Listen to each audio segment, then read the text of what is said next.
qytetin e Fierit Minella Muçi. Do të thënë një sekondë, tani u bë edhe qesharake pak. Tash qesharake, po qesharake do janë zyrtare që po të them. Dhe ja është në proces gjykimi në SPAK me këto.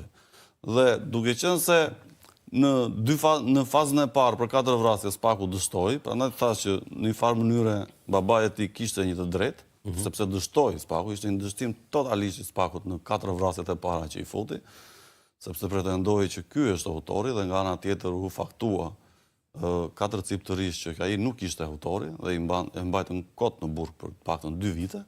Dhe pasaj faze u shtuan edhe 5 vrasje tjera, duke u mbështetur në bisedat që ky individ ka bërë me antar të tjerë të botës së krimit në aplikacionin Skype, por duke u mbështetur edhe te dëshmia e Nureddin Dumanit.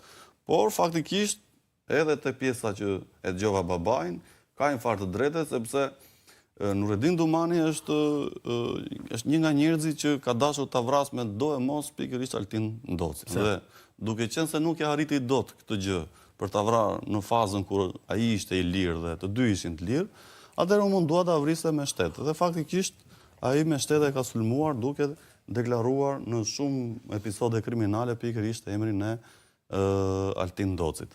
Unë nuk po dal edhe po them se Altin Ndoci është profesor apo i ka rënë në qafë, sigurisht që ai dhe i ka kusuret e veta dhe që ato kusuret e veta sigurisht që duhet t'i mbrojë në gjykat dhe t'i provojë se sa i përfshirë është, por është një fakt që mes Altin Ndocit edhe Nureddin Dumanit ka pasur një përplasje të hershme për shkak se Nureddini e ka akuzuar gjithmonë Altin Ndocin se ka dashur me i vrarë vllajin dashnor Dumanit.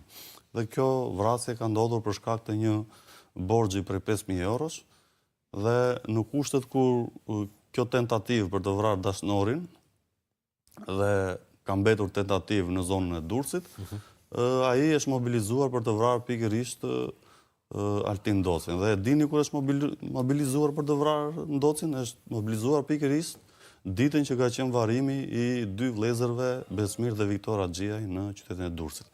Sepse ata e dinin që 2 vëllezërit ishin shok të Altin Ndocit dhe në momentin e ka treguar dhe vetë Nureddinit, në momentin kur ata përgatiten për të bërë vrasjen, ishte Altini që do shkonte te varrimi.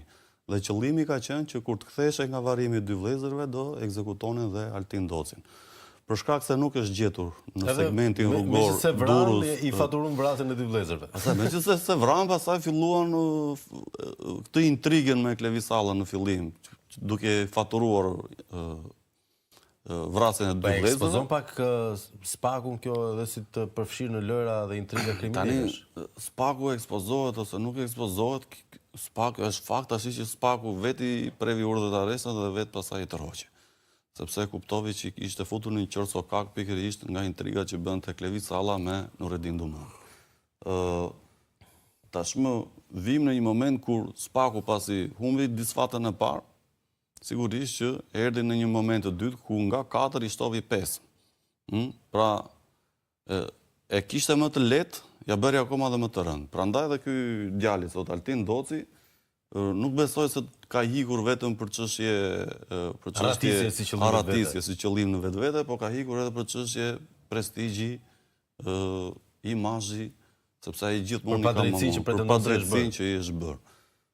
Dhe ka ndodhur edhe në rastin e kur u shpërthye burgu i Drenovës në Korçë dhe një nga persona që u arratis në atë kohë ishte edhe Fran Marashi, bashkë me Admir Tafilin. Dhe një nga bisedat që kam bërë me Fran Marashin kur ka dalë në gjyq në gjykatën e Korçës në atë periudhë se ndoqi prokuroria e Korçës si mas, sepse ata e shpërthyen në darkë dhe të nesërmen në mëngjes u arrestuan në Prenjës. Pra ishte një arratisje më shumë për revoltë se ishte një arratisje për të hikur njëre mirë.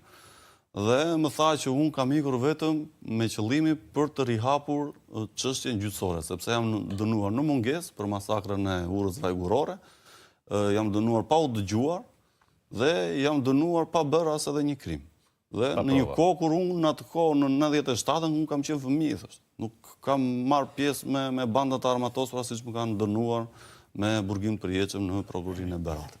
Pra, është dhe një formë, si thua, proteste, një formë largimi për padrejtësinë që të bëhet dhe në këtë rast është individi tipik për të treguar dhe një mesazh që unë kam hikur sepse jam në burg në mënyrë të padrejtë.